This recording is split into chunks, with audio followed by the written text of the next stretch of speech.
you are new. Hi, my name is Holly and I'm a wildlife photographer here in Devon in the UK, and today what I'm going to be doing is a kind of bag tour. Is that what it's called? Like a what's in my backpack kind of video. A bag tour, I'm not sure that's the correct term for that, but never mind. I'm basically going to be showing you what kind of outdoor accessories I have in my backpack and what I use for wildlife photography and general outdoorsiness. And the reason for this is because as you're watching this, I will currently be away in Cardiff, which is quite exciting because I don't think I've ever been to Cardiff. But I'm going there for the British Dragonfly Conference because I'm on the British Dragonfly Society's youth panel, so that should be really cool. But I'm going to spend a few other days exploring around Wales basically, so that's why I don't have much time to film a kind of go out and do photography video this week. So instead we're going to be doing this little bag tour. So I figured I would start with kind of the outside pockets and then move into the like camera equipment and stuff. But yeah, I hope you enjoyed today's video, and I will see you in a minute once I have rearranged the bag and started getting stuff out. Right, so first things first, this is the backpack I use for all my wildlife photography trips, anything really. You might be able to see that it's not actually a camera backpack, it's a passenger backpack, but I really like it so much that I kind of adapted it into my camera bag, mainly because camera backpacks are so expensive and this one looks really cool and fits everything in, so I don't really see the need to get a kind of boring looking camera bag. I also kind of like this because it doesn't make me look obviously like a photographer. Not that there's a problem with that, but safety wise I just kind of like this one where people like probably assume I've only got lunch in there or something and not a load of camera equipment, so that is kind of good. But yeah, it's got a big pocket here, and then it's got two side pockets as well and a front pocket here, and it can also open up the back kind of like a laptop case, but obviously I'm not carrying a laptop around the forest with me, but it's got that as well, so I can get into it from all sides. And then it's got quite a lot of straps, so if I was to put a water bottle in here it could hold it in place, stuff like that. But yeah, that is the backpack I use for all my adventures. Now let's get into what's in the pockets. So top pocket first, this is where I usually keep my phone and my car keys, but we also have a few other items that I will explain. So obviously it is November right now, so it's getting pretty cold here in the UK. So the first thing that I always have in my backpack is a pair of gloves. And I think firstly that's really important if you're a photographer, because you don't want your hands to get cold because then you can't use the camera. So these are just a pair, I think they're from Primark actually, which isn't the best place to buy things from. But they did only cost me £1 and you got two sets, and they are also, I don't think they're designed to be, but they can be used and you can like still touch screens on like phones and the camera and stuff, which is really helpful. So that is the first thing that I have in my bag. And then the second thing is it's actually a second pair of gloves. These ones, if you watch my, I think the video before this should be a Harvest Mouse survey video, and if you watch that, kind of these are my outdoorsy wildlife surveying gloves. So anything that kind of requires me to touch wildlifey, like on the when we went on the Harvest Mouse survey, there was a lot of searching through bushes and like tussocks of grass, and I don't really want to. These ones, the water's just going to soak them right up, but these ones are slightly more waterproof and more hard wearing, so I'm not going to scratch my hands up on a load of brambles at the same time. So that is kind of my second thing that we have in this pocket. And then, as I mentioned, I put my phone and usually my car keys in there because there's quick access as well. But moving on to the side of my bag, and that's kind of similar to the gloves in that these are more wildlife based items. So firstly I have a microfibre cloth. It serves several purposes in that I dropped my phone a few minutes ago and it got very covered in mildew, and then I used this handy cloth to clean it again. Also, if my camera gets like mistied up or it's slightly drizzling or whatever, this is perfect for that. But this is also dual purpose in that it's also used in dormouse surveys. So I usually always have a microfibre cloth in my backpack anyway, but serves two purposes, that one. And then I usually also have a selection of plastic bags. I know, it's really exciting, this stuff. And that is because I tend to pick up quite a lot of things when I'm out looking for wildlife and taking pictures. I also pick up anything that I find slightly interesting, like feathers. I'll show you some videos of stuff that I've got. Hazelnuts from dormouse surveys, harvest mouse nest, I've got one of those. One time I did find an antler. That did not fit in a plastic bag, but you can kind of see why I have those. They're just handy to hold stuff that you may or may not find. I've also heard that if you put I read an article that said if you put your camera equipment inside a plastic bag when you move from really cold to really hot environments, it kind of helps with it not getting all like humidity up or whatever, but I don't really think that's a risk here in the UK because it doesn't get quite that cold or quite that hot for that to really be an issue. I guess that's more if you were going to the Arctic or something, then you might do that. But on the same note as the plastic bags, I've also got a few tubs. My sister kindly once told me, she asked, why are you carrying a urine sample pot with you? I'm not gonna lie, it does look like that. It does look like that's what it could be, but it's just for like feathers and stuff that I don't want to get crushed in the plastic bags or in the bag. I've got this, so it's not for urine, it's for random feathers and stuff that you might find in the forest. But that is kind of the other side pocket, and then on the other side we just have some like baby wipes essentially, because as I dropped my phone a minute ago, it got covered in water. I drop things quite a lot and they get muddy, and then those are really useful for wiping stuff off. Okay, so moving on to the front pocket of my backpack, and this is where it really gets exciting, guys. If you weren't having fun already, this is where it's really going to get exciting. So firstly, I have a torch, always useful. It is actually, I got this for bat surveys because it can make the light more intense, and I'd say it focuses up the light. I doubt that is the correct word, but it can do that, which is really cool.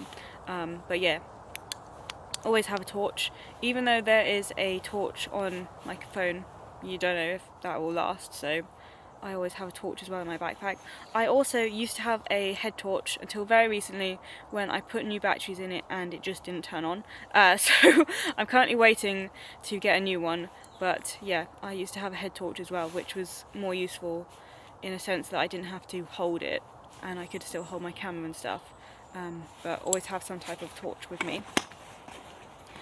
Secondly, I have kind of these things, which are hand warmers.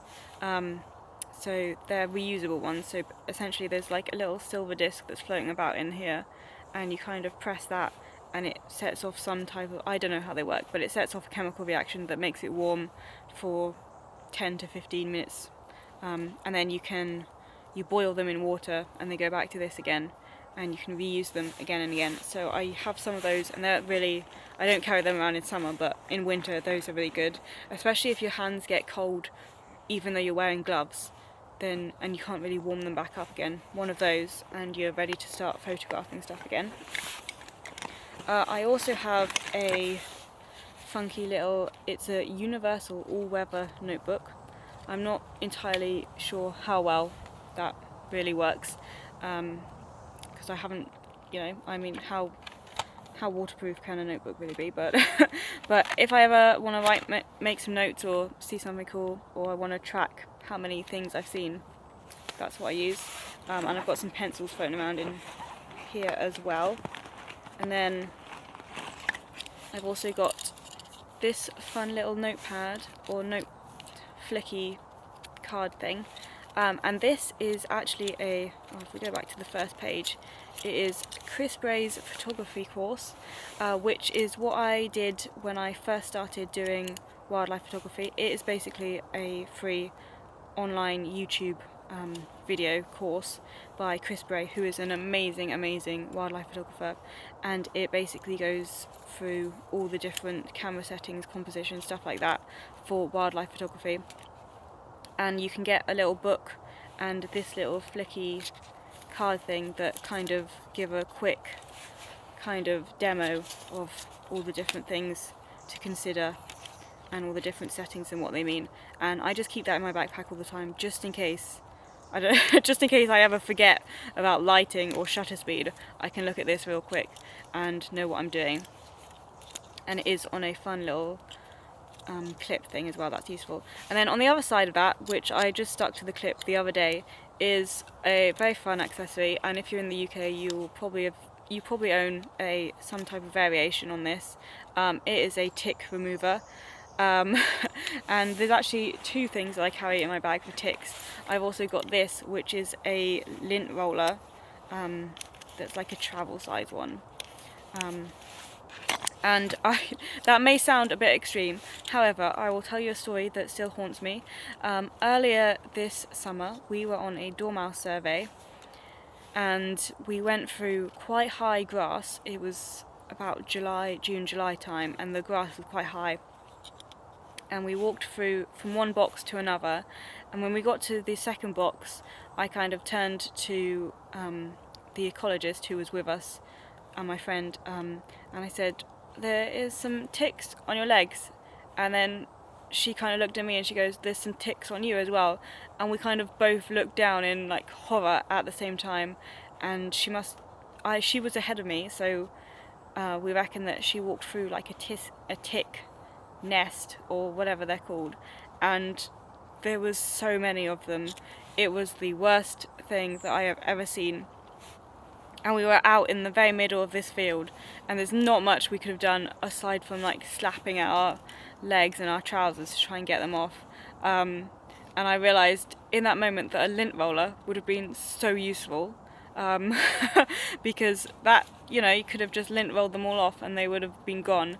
But that was kind of a nightmare scenario that happened there, and ever since then I've kind of been haunted by ticks. So I've got the lint roller and a tick remover. But yeah, and if you don't know what a tick is, it's a tiny little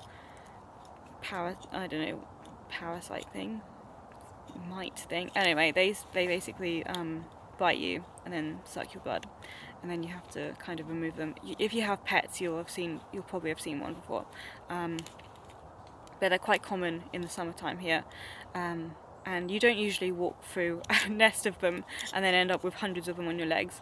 But just in case that does happen, that's why I've got the lint roller and a tick remover, just to be safe. But moving on from that, let us go into, I think that's everything in this pocket. I don't think there's anything else in here. Oh, there is some, there's some universal indicator paper. And this, I don't usually carry, well, no, I do carry this in my backpack now.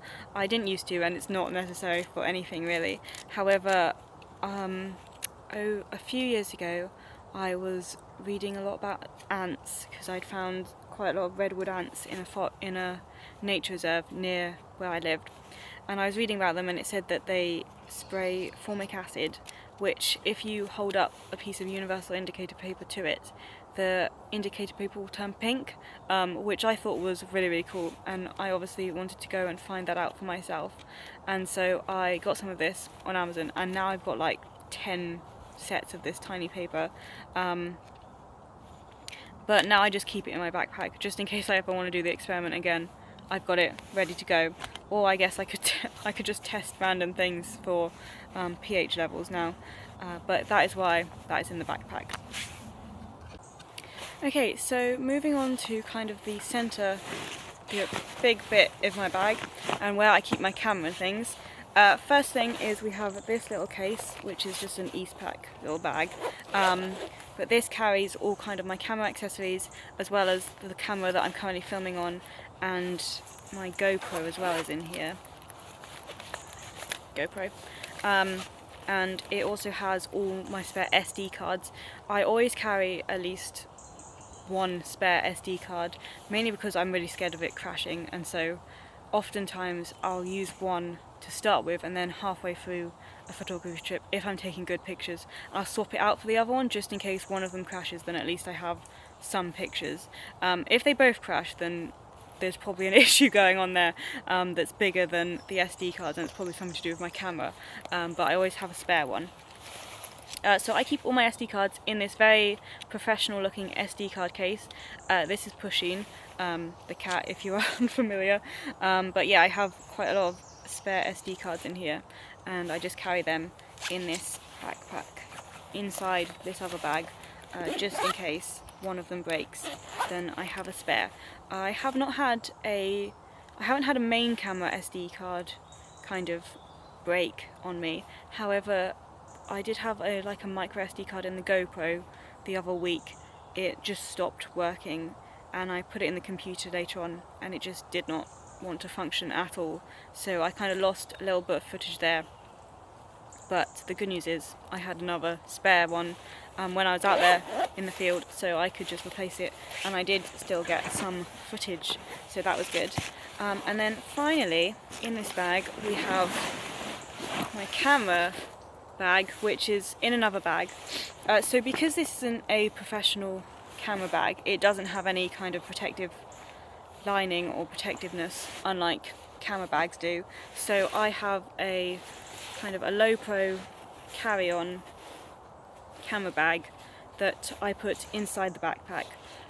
So because I found it was cheaper to get this and put it in my favourite backpack than it was to get a whole new camera bag that I wasn't gonna kind of agree with. And as we've seen, I carry quite a lot of stuff in this backpack, so a camera bag doesn't have as much space for random other things that I'm also carrying around, so this is really great. So yeah, this kind of holds my camera in, and then it does also fit another lens in. I'm not entirely sure what I'm going to do in a few weeks' time when I get some more equipment. We will work that out when we get there, but that bag kind of has my camera and my favourite lens in. It does also have space inside there for another lens, which is useful, and I think there's also space for an SD card, but I prefer them to be in the little Pusheen one because it's cuter than in here. So yeah, that is everything that I am kind of carrying around in my backpack. There are a few things that I do sometimes add in there. So because it's quite a big bag and this doesn't take up all the space, it does mean there's a bit of spare space in there for things like lunch or a snack, also a water bottle when I'm going on longer trips. I also sometimes carry these, my binoculars. To be honest, I don't really use the binoculars unless it is looking for bats on bat surveys, or I don't know. Yeah, I don't tend to use the binoculars for bird watching. It's more for other wildlife watching that I use them for, but sometimes they do come with me. And then occasionally I also have a little portable charger as well, and a few other bits and bobs, but that is kind of my main bag setup. So yeah, I hope you have found this video useful and interesting to see what is in my bag. I think that's everything that I have in there. I can't think of anything else that I sometimes carry. If I do, I'll add it. But yeah, that is all the main equipment that I carry.